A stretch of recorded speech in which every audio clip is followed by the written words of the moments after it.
Le rabbi de Lubavitch recevait toutes sortes de personnes, que ce soit des personnes juives ou non juives, et de nombreux rabbinim venaient des 4 coins du monde pour discuter avec lui poser des questions, parler de Torah.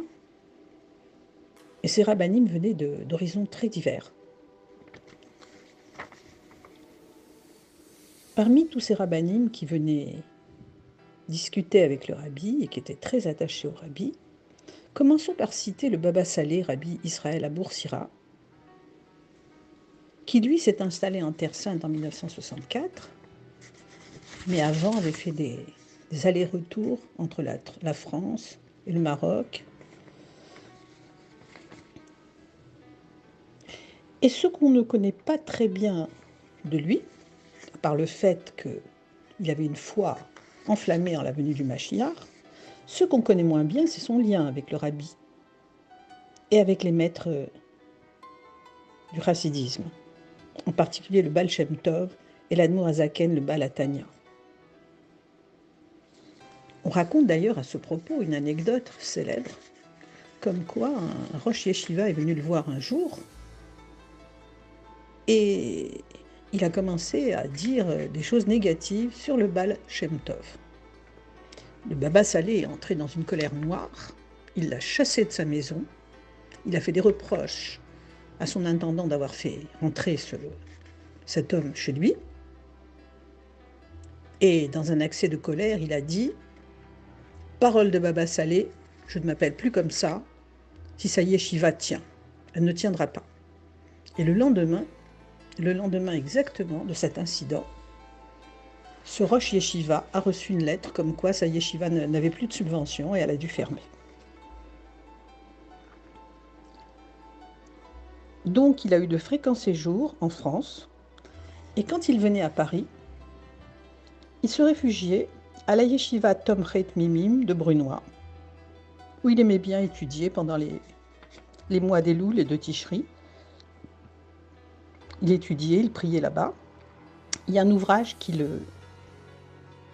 aimait beaucoup étudier, particulièrement, c'était le Likutei Torah de l'Admour Hazaken.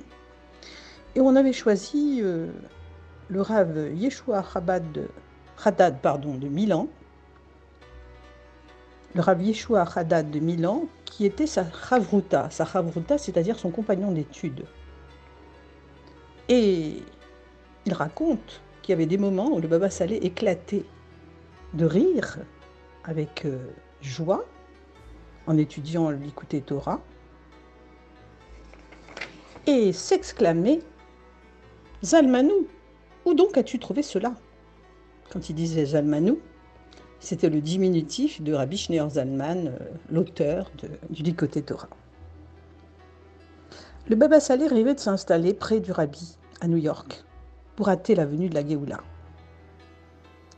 Mais le Rabbi l'en a dissuadé, il lui a dit qu'il serait beaucoup plus utile s'il s'installait en Israël, et en particulier dans un endroit où les frères séfaradim étaient nombreux et qu'il pourrait alors les abreuver à l'eau de la Torah. Voilà. Qu'il avait une grande influence sur eux et que sûrement il ferait un bon travail. Donc il a écouté le Rabbi et il s'est installé, au début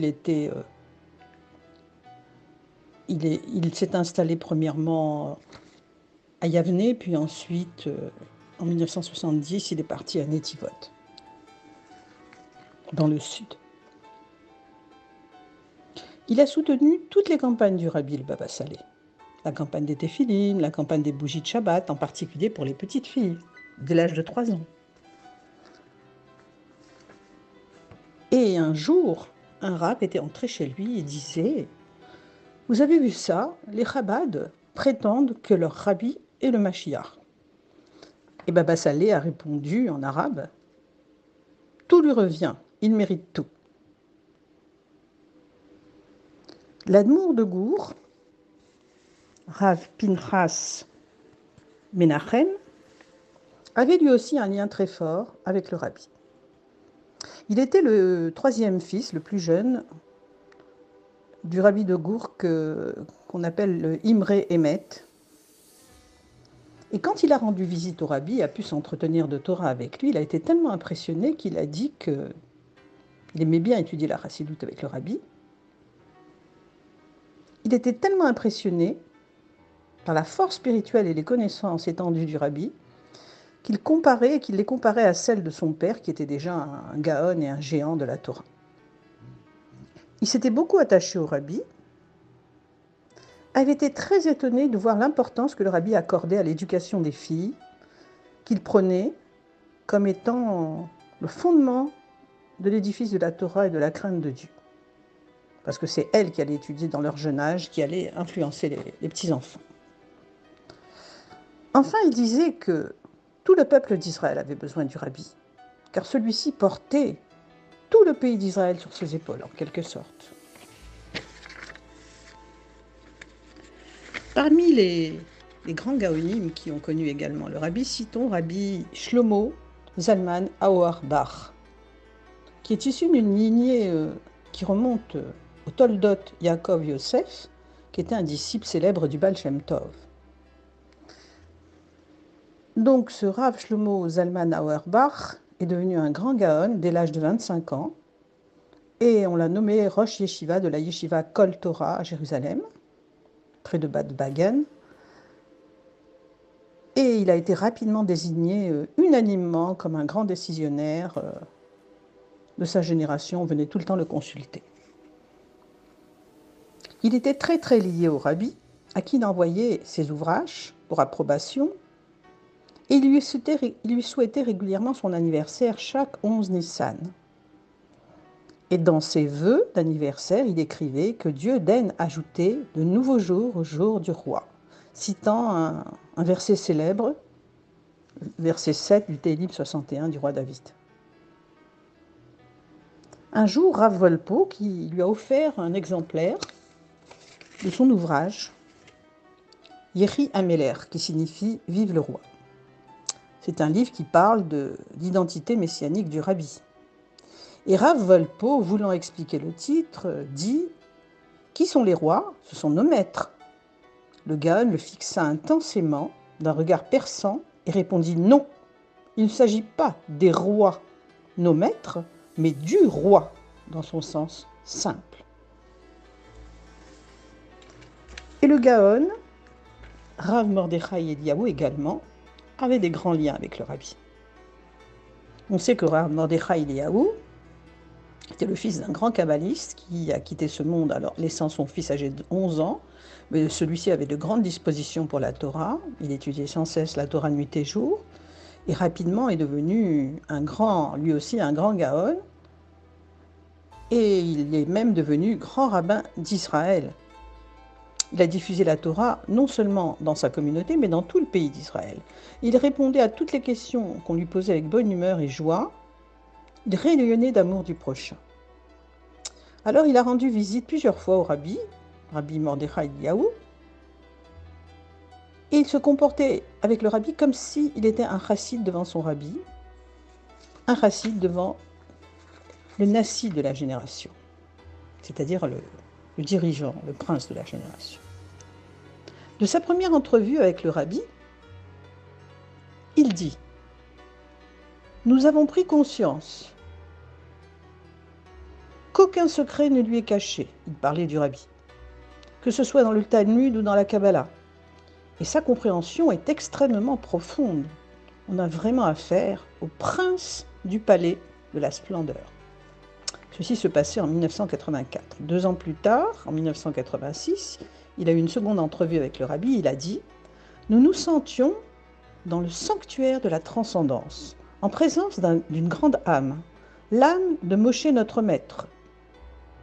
Aucun doute que le Rabbi possède l'âme de tout Israël, l'âme klalite. Il se préoccupe de chaque personne qui est importante pour lui, et il s'en soucie. » Et le Gaon ajoute « J'ai vu sa sagesse, j'ai vu son érudition et sa crainte de Dieu, et par-dessus tout, ce qui m'a impressionné, c'est son humilité. » Et il a ajouté « Le Rabbi se sacrifie pour le clan d'Israël. » Lors de sa troisième entrevue, ils ont discuté beaucoup sur le sujet de la Géoula.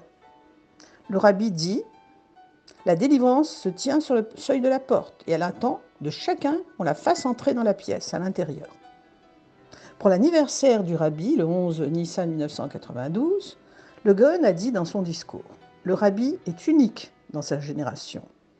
Qui sait ce que nous serions devenus sans le rabbi aujourd'hui ? Cette âme sainte, exceptionnelle, est descendue d'en haut. C'est un homme qui éclaire, qui soutient, qui stimule. C'est le tzaddik Ador, le tzaddik de la génération.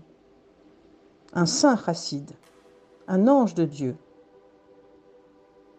Ainsi, je l'ai déjà dit et je le répète, le rabbi n'est pas un être humain. C'est une âme sainte venue d'en haut sauver le peuple d'Israël.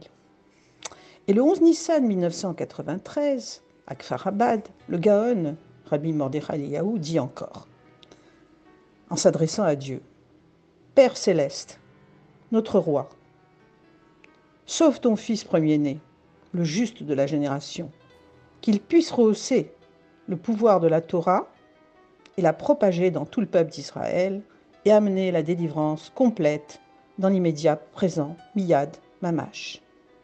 Yehi Adonenu Morenu Verabenu, Melech HaMashiach, Leolam Vaed. Que vive notre Seigneur, notre Maître et notre Rabbi, Roi Mashiach, pour l'éternité. »